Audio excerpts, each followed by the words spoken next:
Welcome to this explainer. Today, we're completely bypassing the endless hype surrounding pattern matching AI and taking a look right under the hood.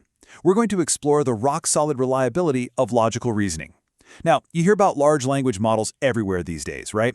And while they are incredibly impressive at mimicking human conversation and writing creative text, they actually often stumble on basic logic.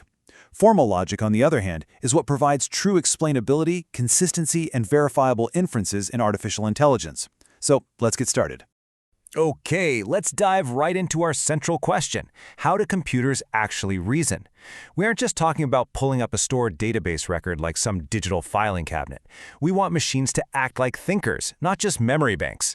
How do they take a handful of isolated, raw facts and derive entirely new, unprogrammed knowledge from them? When you really think about it, that's the exact leap from basic data storage to genuine artificial intelligence. And that is the core mystery we're unpacking today. So here's our roadmap for today. 1. Decoding knowledge representation. 2. Forward versus backward reasoning. 3. The ISA relationship hierarchy. 4. Resolution and logical proofs. And 5. The neuro-symbolic AI future. All right, Section 1, Decoding Knowledge Representation. This is the absolute foundation, organizing facts in a way that allows a machine to actually make intelligent decisions on its own. Knowledge representation, or KR for short, isn't just a basic list of isolated data. It's a dynamic, interconnected web. So, if you tell a system animal is a living thing, dog is an animal, dogs bark, and Tommy is a dog, the system doesn't just statically hold those four distinct facts. It processes the relationships. It automatically infers that Tommy is an animal, a living thing, and that he can bark. You put 4 facts in, and 3 brand new facts are automatically generated out. It connects the dots without us having to intervene. That is true machine reasoning in action. Now, modern KR systems come in a few different flavors, including logic-based representation, semantic networks, frames, ontologies, and massive knowledge graphs. These knowledge graphs are particularly fascinating. Think about the last time you searched for a historical figure online, like Leonardo da Vinci. The search engine doesn't just give you a list of websites containing that text string anymore, does it? It provides this rich panel showing his birth date, his famous paintings, his contemporaries. That's because knowledge graphs organize literally billions of entities and relationships into an interconnected universe of symbolic reasoning. They are quietly powering the sophisticated search engines and recommendation platforms we all use every single day. Moving right along to Section 2, Forward versus Backward Reasoning. Think of the forward chaining algorithm kind of like an explorer mapping out entirely new territory. The system starts by storing all the known facts, searches for rules that match those facts, fires the rule, adds newly generated facts, and just keeps repeating. For example, imagine the system knows Rahul studies AI, and the rule program again is AI students learn KR. The system applies the rule and constantly expands outward to automatically conclude Rahul learns knowledge representation. Now, maybe there's another rule that says students who learn KR get added to the advanced mailing list. Well, the system fires that rule too. It is purely data-driven, pushing outward like a ripple in a pond to discover absolutely all possible conclusions from a starting set of facts. On the flip side, backward chaining acts way more like a detective. It starts with a specific goal or a mystery to solve. Say the system wants to know, does Rahul learn KR?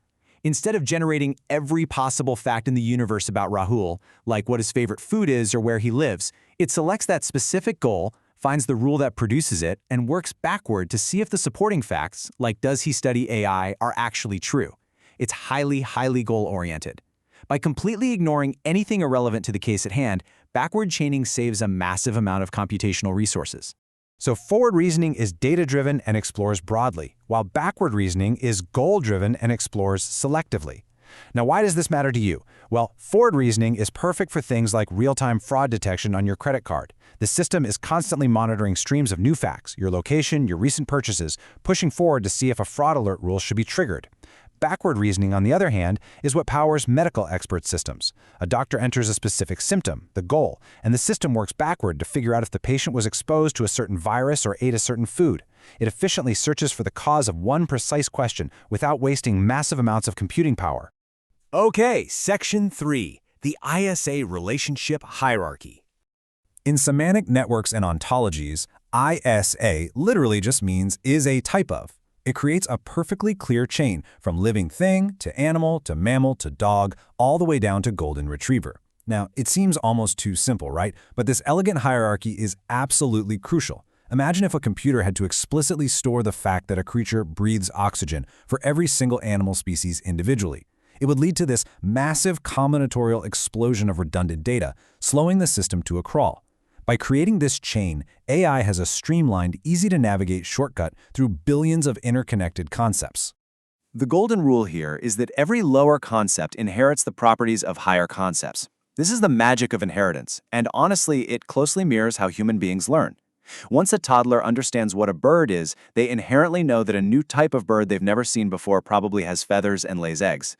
If an AI system knows that animals breathe, mammals are warm-blooded, and dogs bark, you never have to explicitly teach it that a golden retriever breathes or is warm-blooded. It just inherently knows. This prevents endless, repetitive data entry and keeps machine reasoning astonishingly fast. Next up, Section 4, Resolution and Logical Proofs. Take this classic puzzle. All humans are mortal. Socrates is human. Is Socrates mortal? A human child can guess the answer in a second based on intuition, but a computer needs absolute mathematical certainty. This is where a technique called resolution comes in.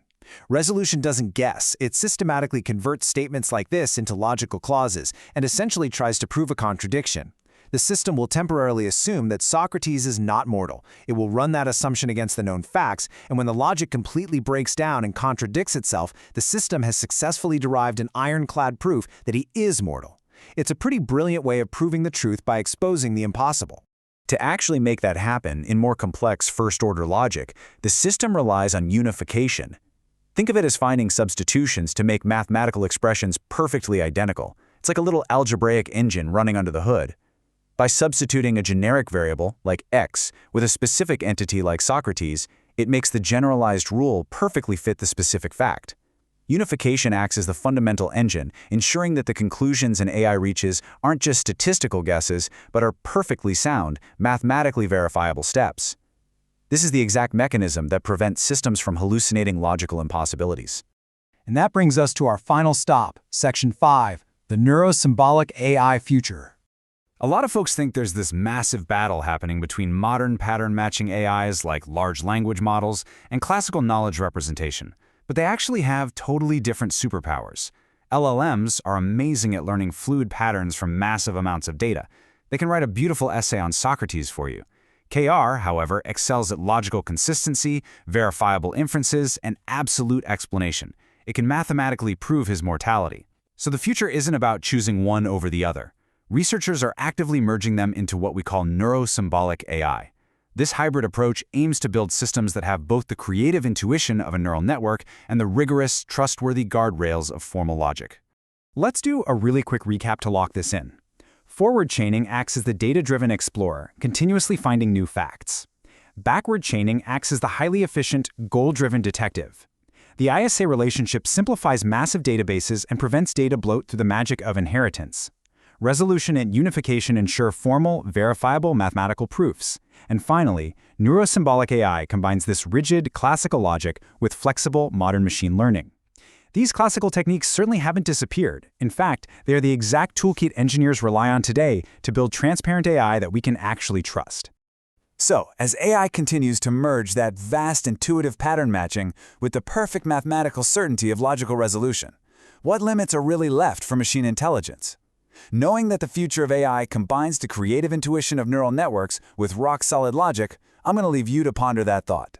Keep questioning how the digital world around you actually works.